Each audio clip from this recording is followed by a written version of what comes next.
Friends, coding decoding ఒక question మాట్లాడుకుందాము. At coded with 80, bat coded with 320, then cat coded with ఏ number అని అడుగుతాడు.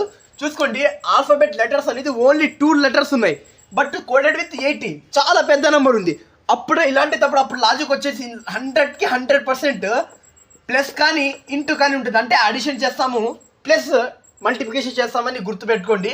నేను వచ్చేసి ప్లస్ చేస్తాను. ఫస్ట్ 1 అంటే ఏ అంటే 1 కదా, దాన్ని డబల్ చేయండి 2. అలాగే టీ అంటే 20, దాన్ని డబల్ చేయండి 40. తర్వాత దీన్ని మల్టిపుల్ చేయండి, అంటే 20 × 40 ఎంత 80. అవి వచ్చిందా లేదండి, కోడెడ్ అయిందా లేదా అట్. తర్వాత సేమ్ లాజిక్ బ్యాట్కి మరి అప్లికేబుల్ చేద్దాము. బి అంటే 2, దాన్ని డబల్ చేయండి 4. తర్వాత ఏ అంటే 1, దాన్ని డబల్ చేయండి 2. అలాగే టీ అంటే 20, దాన్ని డబల్ చేయండి 40. 4 × 2 8, 8 × 40 320. అలాగే క్యాట్కి ఏ నెంబర్ కోడెడ్ అవుతుందో ఆన్సర్ అనేది కామెంట్లో తెలపండి. జై హింద్ ఫ్రెండ్స్.